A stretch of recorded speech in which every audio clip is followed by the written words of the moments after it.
Hi, my name is Sibahle and welcome to the first episode of the Live Again podcast. Today we're going to be talking about, is marriage a trap for women? So for context, I'm currently going through a divorce and I saw a clip on TikTok. It is from the Good Hang podcast. I want to insert the video here, but I'm really scared that it might get copyrighted. But essentially it was Zana Hogg, please excuse me if I didn't say that name correctly, and she was basically saying that she believes that women need to get married once, 1 or 2 years, get it out of their system, get divorced, and then live their lives. And when I saw that video, I was like, I hear you. I hear you. And the reason why I say that is because I have been posting content now ever since I finally announced my divorce. I can be public about it. And every comment people have been saying is, wow, Sissy, we are glow up. Because even before I announced it, when I was divorced, but just like not publicly, I would post content. Everyone was like, you're glowing. And I was like, really? Like, this is theoretically like the most devastating time of my life. And yet you're saying, yeah, glow up. But everyone just kept saying, you're glowing. And it like rings true with so many women that I've seen growing up. Like, you all know Labo auntie that get divorced, and they thrive. Like, I don't know any older women in my life personally who either got divorced or widowed and remarried. Like, all of them got divorced or widowed and they are still living alone. Like, they're living in their own houses with their kids if they have kids. They've never remarried. And others are living their best life. They are traveling. Oh, the sign of a divorced woman, she is traveling the world. She is traveling the world. And it's like they go through this devastating process of divorce and suddenly they glow and they open up. And it's always been so interesting to me because, yeah, like, we grow up fantasizing and romanticizing this idea of marriage, and it's literally what you grow up idolizing, whether you want to or not. Like, society makes it such that you end up idolizing marriage, and you dream of your Prince Charming, plan your wedding, when you're gonna get married. And if you grew up in a family and a culture where that wasn't the case, shout out to you. Shout out to you and your parents because they did well. But for many people, like, men become the hill. And so you really imagine that you're going to get there and you're going to flourish. I think I even remember growing up in Gibona, like, Uma would invest, so my mom passed away, by the way. Uma would invest so much of her money, like, in the house. Like, anytime she had extra money, anytime she wants to buy things, she's buying things, upgrade the house, renovate the kitchen, And I remember thinking, me, now when I have money, I'm gonna travel the world. What do you mean? Plot twist, I definitely did spend a lot of my money on the house. Rather, like, homemaking became a very enjoyable sport for me. So yeah, but interestingly, now that I'm divorced, all I want to do is travel. That's also because I was married to someone who just wasn't keen on the idea of travel, which was so difficult for me because I love traveling. I studied abroad for a year in high school. I've been to Mozambique. Like, I got that bug. Guys, living in another country will give you that bug to want to go and indulge in culture. Like, I fell in love with culture. Anyway, that's a tangent. But yeah, like, you see women thriving, like, who are divorced, or women who are in their late 20s, early 30s, who are no longer striving towards marriage. Like, their life and their decisions are no longer centered around the idea of finding Prince Charming, finding the man. And they are traveling, taking jobs abroad, they're taking girls' trips. They are like, your girls in their late 20s, early 30s are living single girls.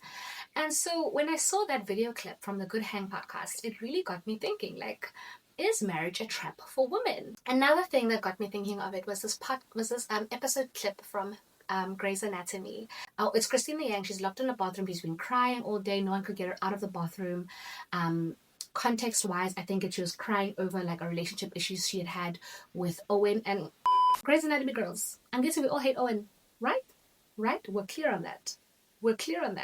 In every relationship he's been in, even now with Teddy, he is Angikolab. Angikolab, but like, I'm anti. If Owen Hunt has no haters, I'm no longer here. Okay? If Owen Hunt has one hater, it is me. Okay? Anyway, that's a tangent for my Grey's Anatomy lovers. But anyway, for those who don't watch Grey's Anatomy, Christina Yang is this powerhouse of a symbol.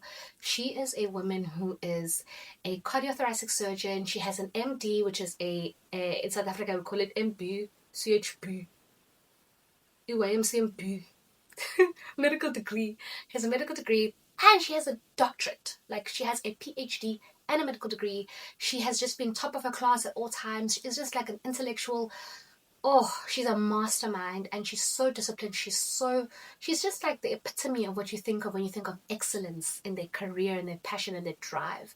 And like, romance has always been like a side project for her. So she meets this man, Owen Hunt, and he like chisels away at her. And at first, you kind of look at it as romantic, of like, he's bringing out the nurturing side and the loving side, teaching her to compromise and do all of these things. And you're like, okay, it might be a good balance for her, because you need someone to remind you to stop and smell the roses, to find love in other things. But I think the more you watch, and that scene specifically, you really see that he's not just balancing her, he's trying to change her. Like, he is making her and her true desires feel insufficient.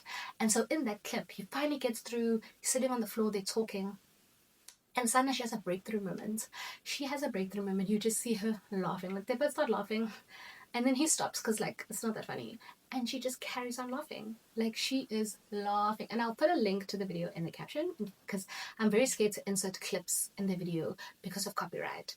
But she is laughing. And I think I'll definitely insert the sigh, because I'm sure I can insert the sigh. She laughs and she says, oh, Sana, let me see if I can play it, because I really think it's worth like hearing the sigh. I'm locked in a bathroom crying because of a boy. Wait for the sigh. That part, the sigh, that's what I'm speaking of. It's like a sigh of realization. I know in pop culture we always differentiate between finding out and realizing. And that refers to, in a relationship, when you find out that your person has been playing you, has been cheating on you.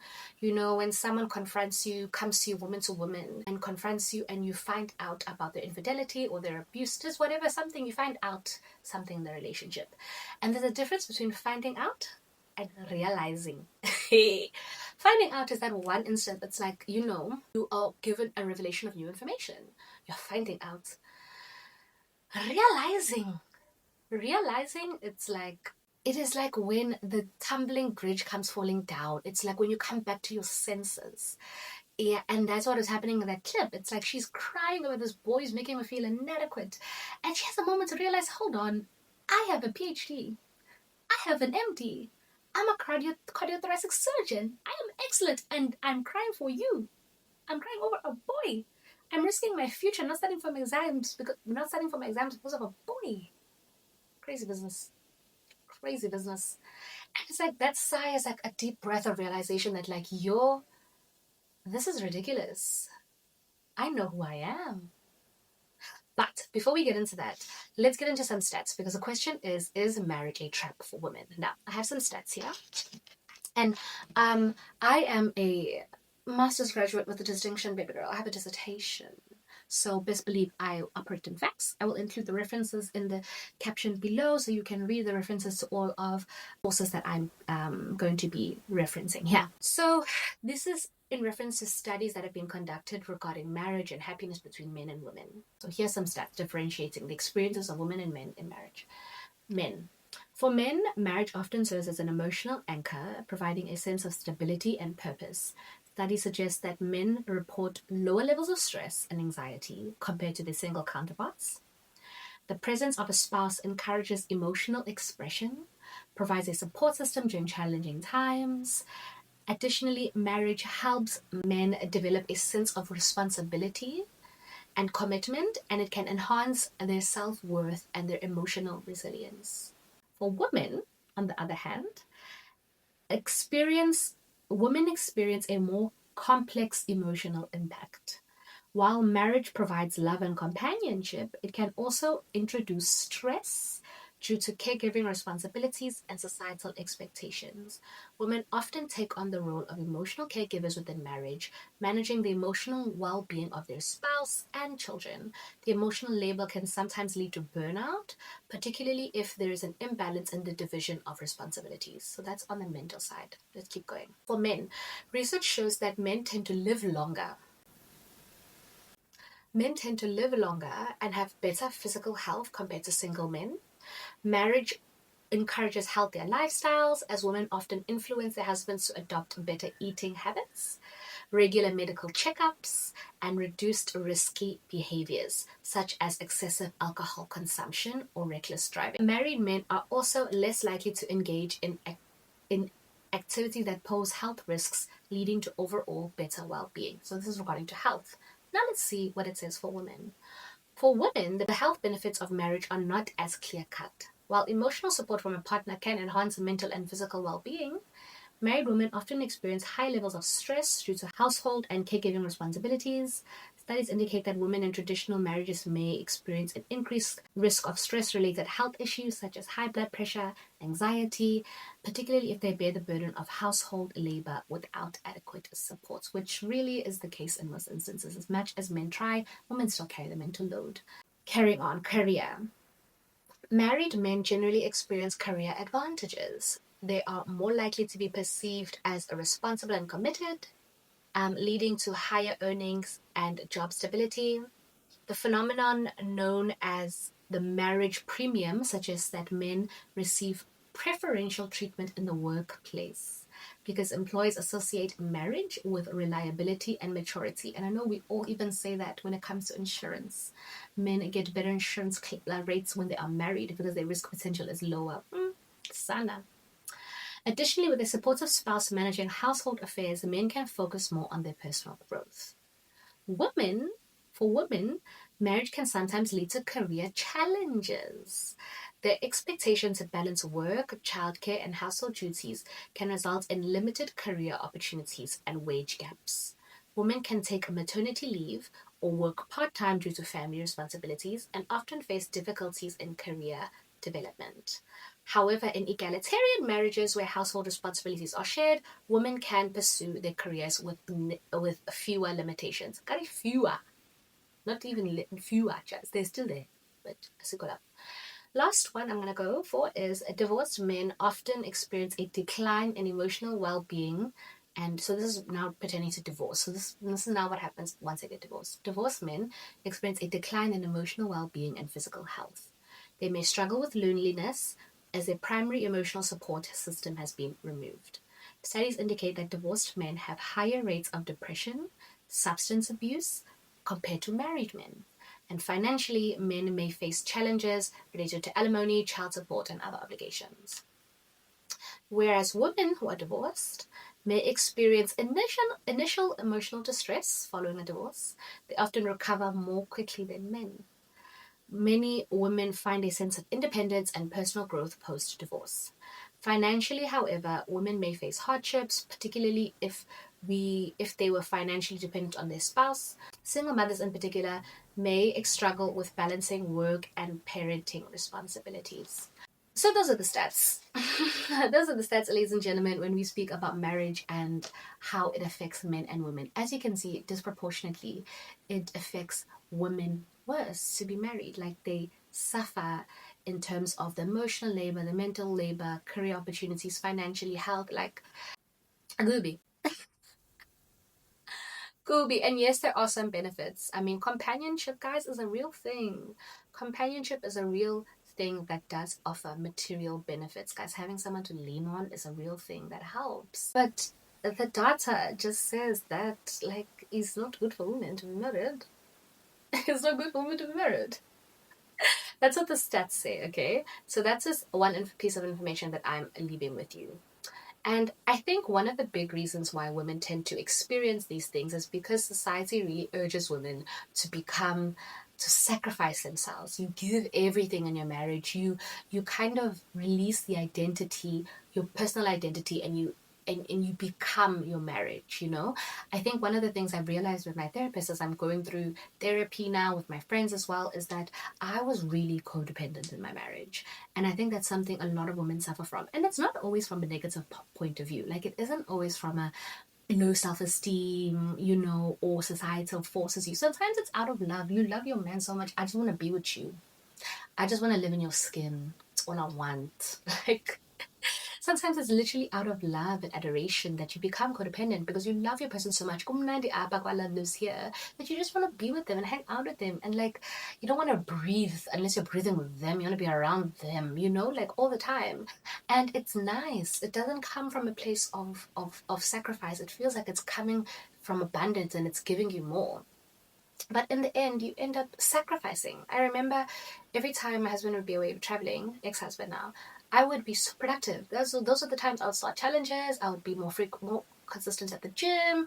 I would pay more attention to my career, my academic goals, all of those things, because I was just thinking for me, like, and I think this isn't all an indictment on the institution of marriage and an indictment on men. I think it's also an indictment on women and our perspectives and our approach when we're entering marriage. You know, we need to keep our sense of self. We need to remain steadfast in our personhood as a single entity.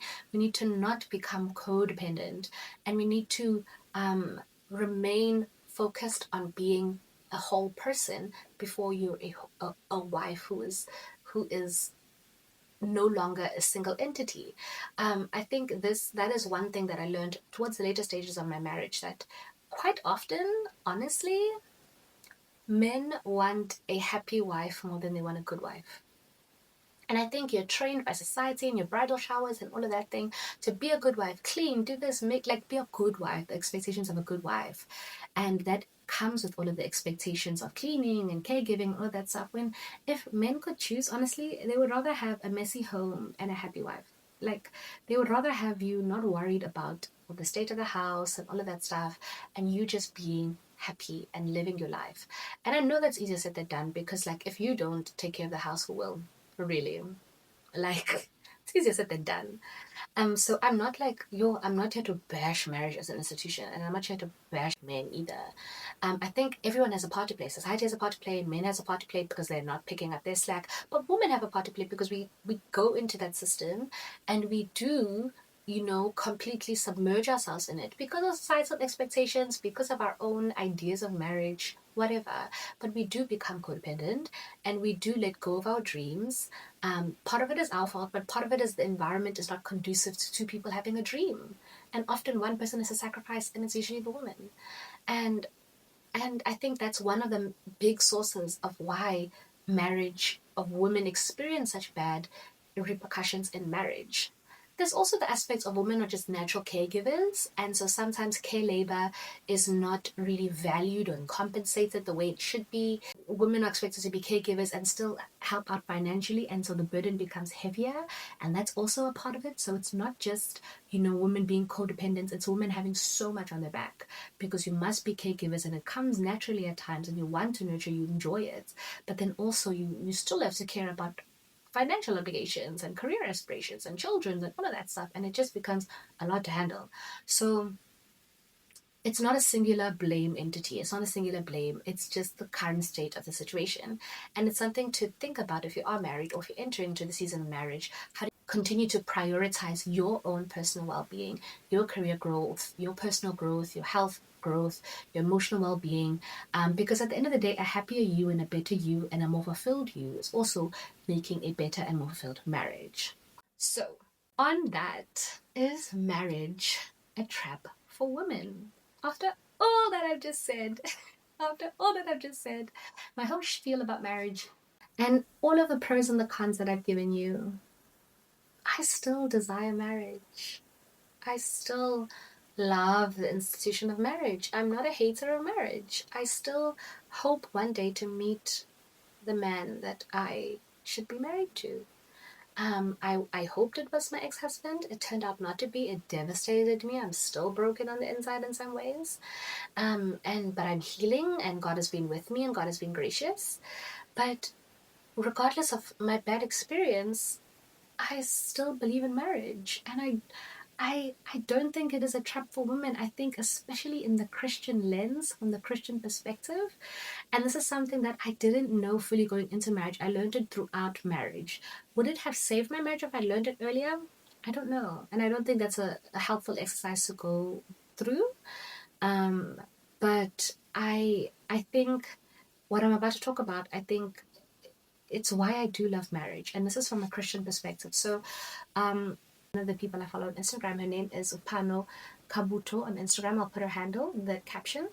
But she made a really, really lovely post, and so I'm going to read it to you because I think it speaks exactly what I want to say in terms of marriage and the covenant of marriage and the Christian aspect of marriage, and why I think it's a beautiful institution. It has its sacrifices, but for the ultimate glory of it, it's so worth it. So, marriage forms you, it chisels pride, it grows patience, it reveals blind spots, and it trains you to think and love like Jesus. That's a synopsis of what I'm about to preach.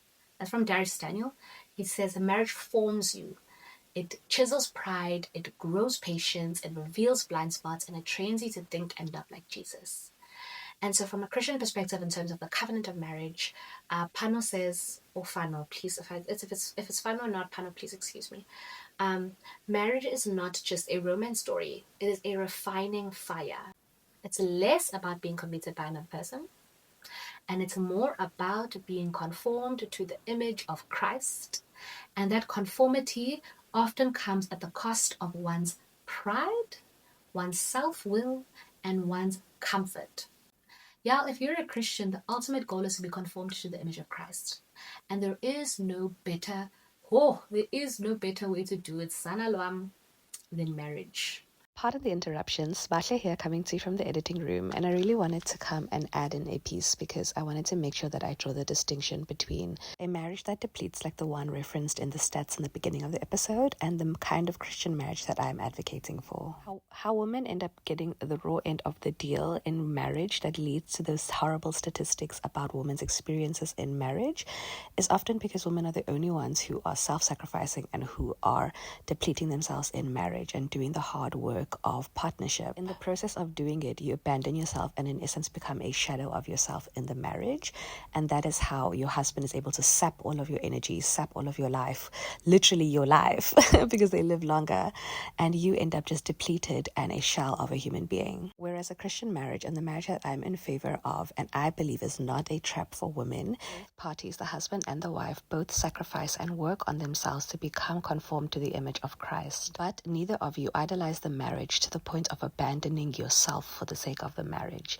You use the marriage as a tool to make you more like Christ, and then you go out there into the world and you continue to live and be the person that God created you to be, not just as a husband or as a wife, but as a person who has a career, as a person who has friends, as a person who has family, as a person who has ambitions and dreams. Like, you are not just sacrificing yourself for the marriage. The marriage is something that sharpens you and teaches you how to sacrifice, how to be vulnerable, how to communicate, how to do all of these things. And then also that partner is also the same person who loves you and encourages you and helps you to dream big, become big, and not let yourself become a shadow of yourself for the sake of serving them, but you are just both sharpening each other, and then you go out there into the world and you live and you shine God's glory by being an amazing person in the workplace, as a friend, as all of these things, because you have a partner who helps you be more like Christ, who is encouraging you, who is your best friend, who is your partner, and you are not just a shell of a human being.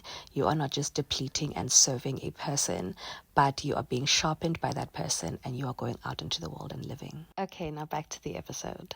And obviously, if it's a healthy marriage, your partner is doing the same thing. Your husband is also self-sacrificing, denying to self. He is laying down his comfort and his pride and his will, and he is completely abandoning himself and being sacrificial towards you. That's a healthy marriage, when you're both dying to self to serve each other and then being replenished by God. That's how it ends up not being that depleting experience that you hear about in the stats I gave you. It's because you're doing it unto Christ and for Christ and not for your partner. Marriage is about daily dying. It's about the silent apologies. It's choosing to forgive when it's not deserved. It's about bending when you would rather stand your ground. The discipline to listen and not respond, but to understand. Hey, that is a trick. Listen, not to respond, but to understand. It's the courage to show up in vulnerability, even when your instinct is to withdraw. It's the humility to accept correction. It's the resolve to love in seasons when your feelings fall silent. All of these are all characteristics that are spoken of when we speak of the fruits of the Spirit and the definition and characteristics of love that you see in 1 Corinthians 13. These are all traits that Christ calls his people to embody, and there is no refining fire that teaches you to embody them faster than marriage. These are all traits that seem so sacrificial, and but that's exactly what God calls us to be as Christians. He calls us to be self-sacrificial. He calls us to have humility, to accept correction, to have vulnerability, to have discipline, to have the ability to be corrected, the ability to forgive. These are all traits that God calls us as his disciples and as his children to embody. It's all traits that Jesus embodied. It's humility, it's sacrifice, it's discipline, it's all of those traits, and nothing teaches you to embody them faster than marriage, because you have to be that way to your partner in order for the covenant of marriage to exist. And where it is a healthy love, please hear me when I say, when there's a healthy love, your partner is doing it too. Your partner is doing it too. Where it becomes toxic, where it becomes difficult, where it becomes abusive, is when you are the only one who's embodying the covenant of marriage. When you are the only one who is giving, who is sacrificing, who is disciplining, who is doing it without expecting results, where you are the only one pouring in, embodying the love of Christ, and your partner is is taking, and they're not embodying that same energy. That's when it becomes abusive. That's when it becomes toxic. That is when you find yourself in such a difficult and precarious situation. And I think that's where a lot of women end up getting to the point of divorce, because it's like, I'm coming to you with an agape love, but I'm being slapped in the face and does it. Like you are, you know? Second part she says is that marriage is a mirror. It reveals you to yourself, not the curated version of you, but the real you, with your triggers, impatience, assumptions, and selfishness. It is within that very space of exposure that the Spirit of God begins to sanctify. And if we let Him, because at its core, marriage is not about our happiness, but it's about holiness. It's a sacred ground, yes, but it's also hard ground, not because there's something's wrong, but because something holy is being built. So, to those who are not married yet, may we speak honestly. May we not only share the beauty, but also the burden, not to scare or disillusion, but to prepare. To prepare you for a love that will demand more than your emotions, but your entire self. A love that is covenantal, not transactional. A love that will stretch you, not to break you, but to enlarge your capacity to reflect Christ. That part that stretches you, not to break you, but to enlarge your capacity to reflect Christ. And that's the goal. That's the goal. That's why, for me, the answer is marriage a trap for men? No, it's not. It's not. If you're in a marriage with a God-fearing man, if you're in a marriage where you are God-fearing and you're both pursuing Christ and you're both dying to self daily and you're going to Christ for your source, and yes, you're failing, but you're failing towards Christ. You're failing forward, does it? You know, and you're doing the work to not be codependent. You're doing the work to talk and to really create a balance in the relationship, so you're not carrying the full mental load, but you're both equally sharing it, where you're doing the hard work of relationship, the hard work of marriage, of conversation, of covenant, of compromise, sacrifice on both ends. It's not a trap. It's so beautiful, because you then have your best friend with you who sharpens you. They know your dreams, they know your goals, and they encourage you. They make them better. They're your biggest cheerleader. They are, Sana, they are your best friend. They are your biggest comedian, your biggest cheerleader. Like, it can be such a beautiful institution. It's a sleepover with your best friend forever. and you get to have sex. It's such a beautiful place. It just requires work. It requires the right partner who's willing to do the work with you. It just requires you both to be leaning on God, and it requires you to have the right lens. You're here to reflect Christ, and you're here to get your source from Christ. God is your strength in that marriage.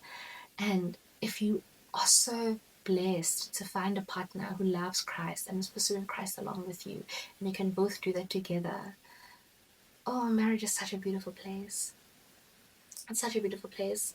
And ultimately, I don't believe God wants you to abandon yourself in marriage. Your purpose is about more than being a wife. God has a purpose for you as a mother. He has a purpose for you as a wife. He has a purpose for you as an individual in a career. You know, it's not just about you're married and that's your life. God still wants you to be successful in your career, successful academically. Don't abandon that. It becomes a trap when you abandon that for the sake of the marriage. Build a marriage that allows you to still flourish as an individual, and that is when you'll find freedom and you'll find beauty in your marriage. So is marriage a trap for men? For me, I'm gonna say no. I'm gonna say no. Um, yeah, but what do you think? Put your comments down below. Let me know what you think. Is marriage a trap for women? Would you get married? What do you think? What do you think of Zana's comment of, get married once, get it out of your system, get the image of Prince Charming out of your system and move on? What do you think of that? Where's your positioning? This was episode 1. It's going to be different every week. We're going to speak about different topics. It's not just going to be marriage centered. We're going to be going through life together, and I really hope that you join me. Please follow me on all the socials, on Instagram, on TikTok. I'm most active on TikTok. We can get to know each other and be friends over there. And yeah, I thank you so much for joining in. My name is Sibahle, and this was the Live Again podcast.